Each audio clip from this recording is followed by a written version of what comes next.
Hi everyone, my name is Natalie Ledwell and this is The Inspiration Show. Today on the show I have my good friend Arielle Ford joining me. How are you, Arielle? I'm great, Natalie. You're looking beautiful. How are you? I'm awesome and you're looking very beautiful yourself there. Very nice background that you have going on there. Thank you. Now today we're going to be talking about your new book, How to Turn Your Mate into Your Soulmate. Now I know that is a very relevant topic for a lot of people that will be watching this show right now.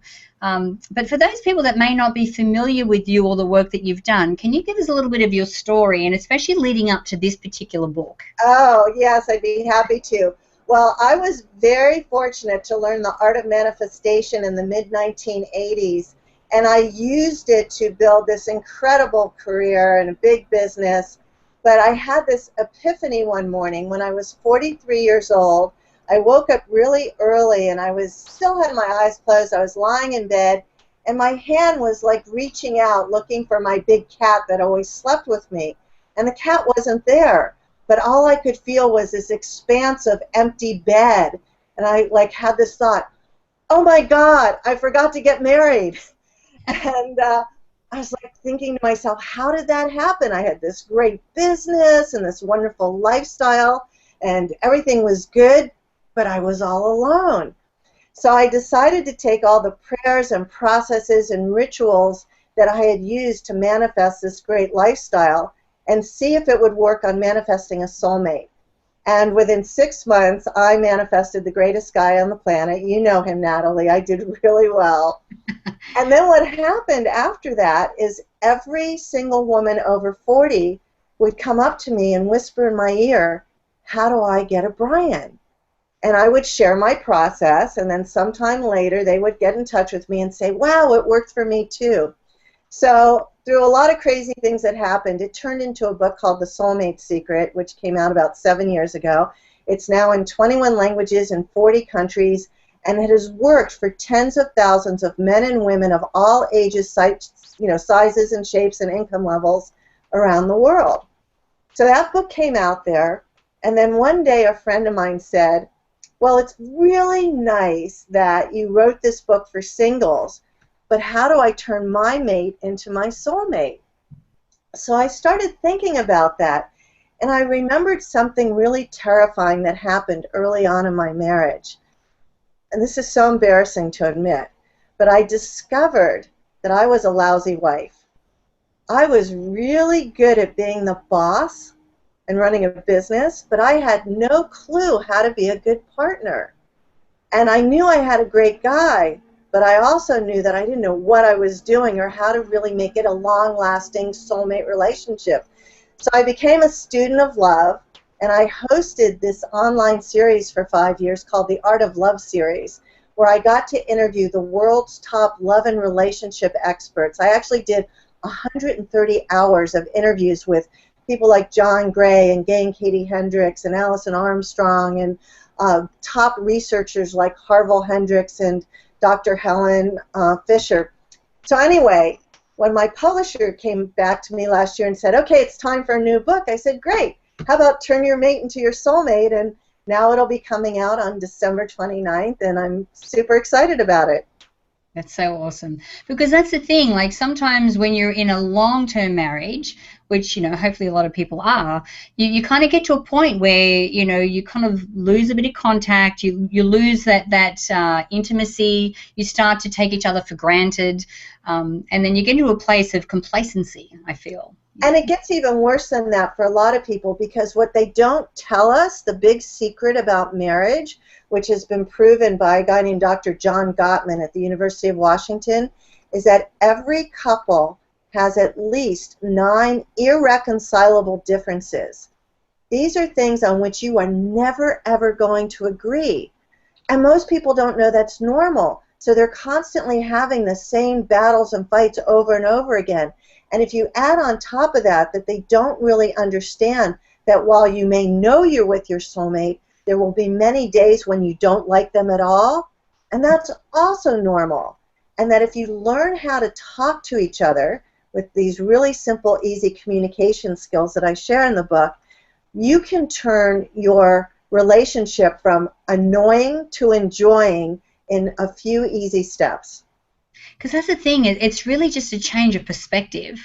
I think sometimes we have these opinions and the ways that we look at things, which often is programmed into us from the way that we were brought up. And let's face it, if we're meeting people or we're in a relationship, we've had very different childhoods most of the time, but we hang on to them like this is our truth and this is the way it has to be.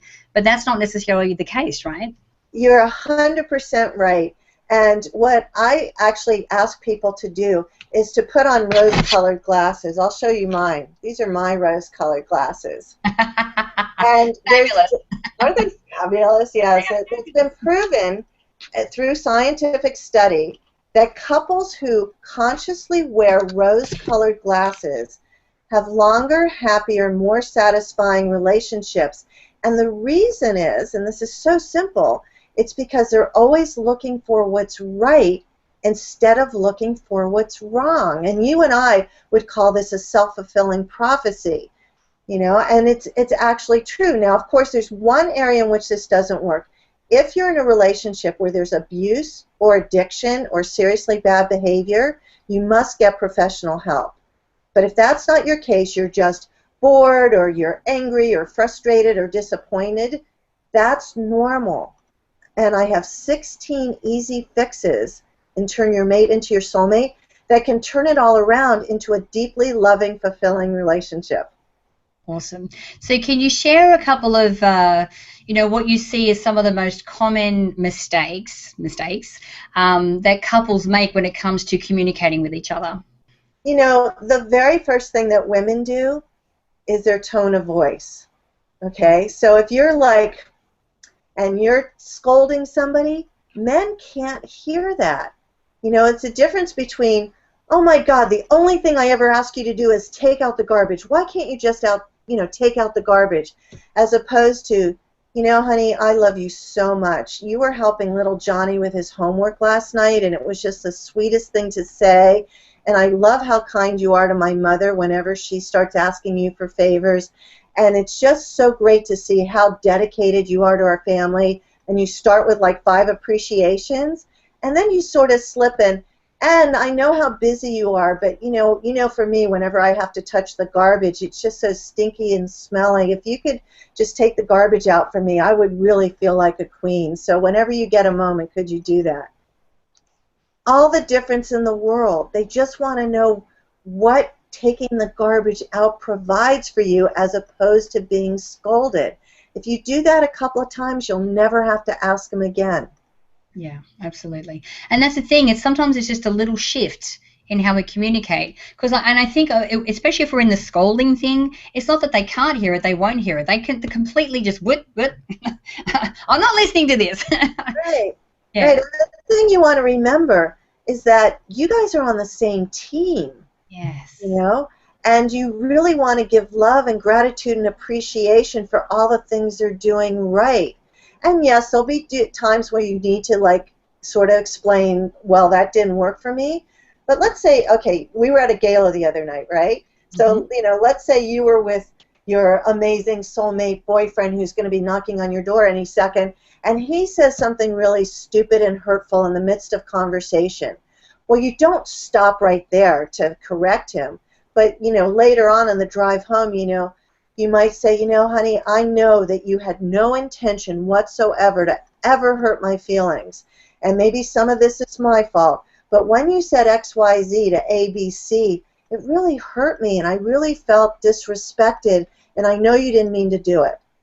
Yeah. That will get heard, and that will shift a conversation. Because I promise you, whoever's listening to us right now, your husband, boyfriend, fiance, wife, girlfriend, whatever, did not wake up this morning saying, oh, I wonder how I could make Arielle miserable today. I mean, nobody wakes up like that. When this stuff happens, it's not because they're out to get you. It's because they did something stupid and they didn't mean to. Exactly. There was no intention behind it. It was just something silly that came out. Exactly. So do you share a lot of stories of real-life couples in the book as well? Oh, I do. And one of my favorite stories is about this woman that was in one of my workshops in Sun Valley, Idaho. And I had put them into groups of 3 to have them share with their group the most annoying thing their partner does and how to figure out a solution, how a reframe for it. So after the groups were done, this one woman stood up and she said, "Hi, my name's Stephanie, and I'm married to Garth. We've been married 16 years, and he works out of the state 2 weeks every month. So when he's gone, my house is spotless and pristine, and everything's in its place, and I think of it as my house. But then when he comes home, within an hour, it's a mess and it's chaos, and I hate to admit this, but I start counting the days until he's going to leave." And she said, "My partner in the group, Sue, asked me some important questions. She said to me, 'Stephanie, do you have a dog?' And she said, 'Yes.' 'Does your dog shed?' 'Yes.' 'What do you do when the dog sheds?' 'I vacuum up after him.' 'Stephanie, do you love your dog?' And she went, "Oh my God, Garth sheds." And it was that simple. She realized he had no control over this thing that he does. He didn't mean to upset her. And a year after she shared this story with me, I called Stephanie because I wanted to know, did the shift still work? And she said, "You know what? We're happier than we've ever been. And in fact, Garth quit his job and he's never traveling again. And we're together all the time now because he's back home."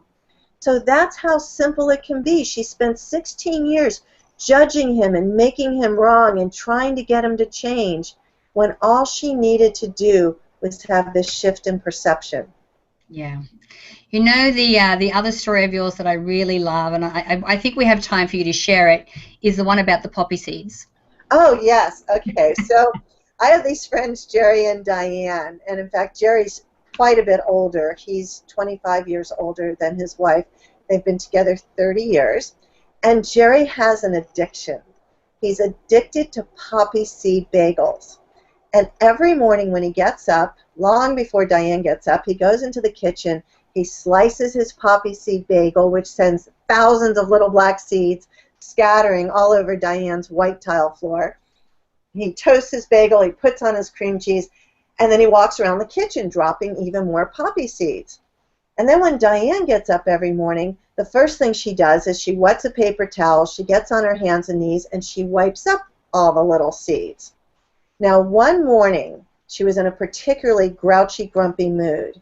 And as she was wiping up the poppy seeds, she had this thought. And the thought was, "I wonder what has to happen so I never do this again."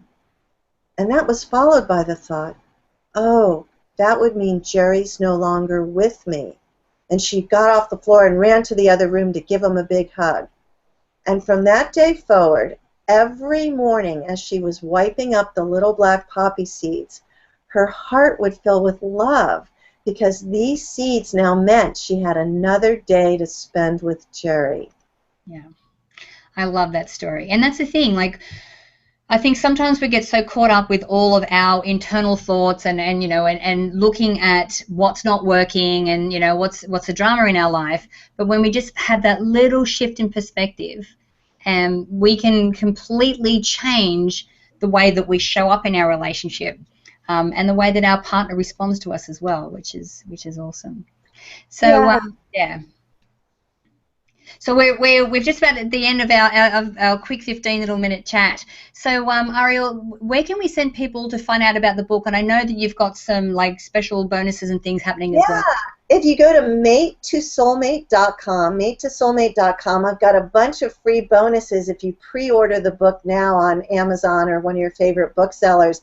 I've got a free 5-part video series with people like Dr. Pepper Schwartz on how sex can save your life, and Jan Levine Zant on forgiveness and how to make a proper apology, and some other really great stuff, John Gray on how to get your desires met.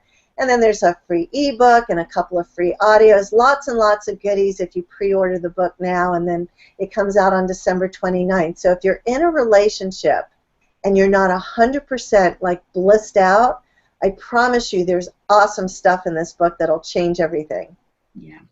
And I can attest to Arielle. She's the living example of her message. Her and her husband Brian are just an amazing couple, and I'm very fortunate to have you both in my life. Oh, thank you. Thank you. So guys, I encourage you to share this video. You can do that by clicking the Facebook and the Twitter share buttons on this page. Make sure that to go through to Arielle's website, mate2soulmate.com. You can actually type that in or click on the banner either to the side or underneath this video. It'll take you directly to that page. And make sure you leave your email if you haven't done so already, so I can send you the Manifesting with a Masters video e-course. So until next time, remember to live large, choose courageously, and love without limits. We'll see you soon.